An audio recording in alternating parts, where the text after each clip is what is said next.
The International Day to Eliminate Violence Against Women, November 25th, was commemorated at the United Nations today with calls for adequate funding to realize Goal 5 of the Sustainable Development Goals. The goal aims to achieve gender equality and empowerment of women and girls by 2030, with targets to eliminate all forms of violence against all women and girls in the public and private spheres. Friday, which falls during the Thanksgiving weekend in the United States, also sees the launch of 16 Days of Activism against gender-based violence campaign as the focus shifts from rhetoric to sustainable financing towards the fulfillment of a 2030 agenda.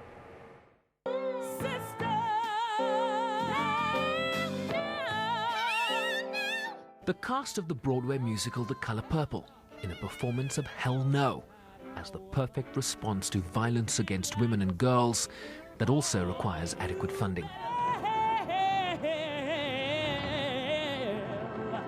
No.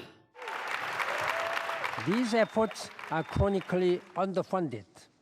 I call on governments to show their commitment by dramatically increasing national spending in relevant areas, including in support of women's movements and civil society organizations. I also encourage world leaders to contribute to UN Women and to the UN Trust Fund to end violence against women. We look as well to the private sector, philanthropists, and concerned citizens to do their part. Under the Orange the World umbrella that reflects a bright and bold symbol of the future women want, the UN is now shifting its messaging towards adequate resourcing to back up existing international commitments. Even relatively small-scale investment can bring enormous benefits to women and girls and to their wider communities.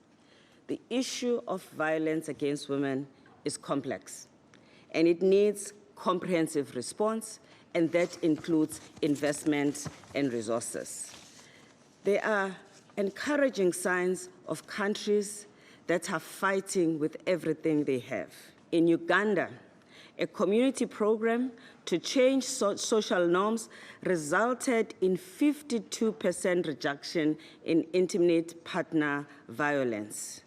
And we are hoping to see more of these efforts in many of our countries and communities, with the aim of bending the violence against women curve downwards towards its ultimate demise.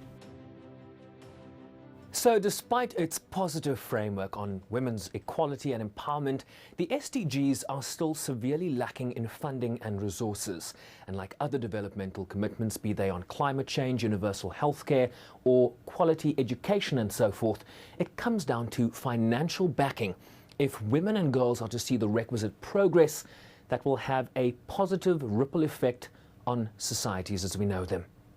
Bryce-Pease, SABC News, New York.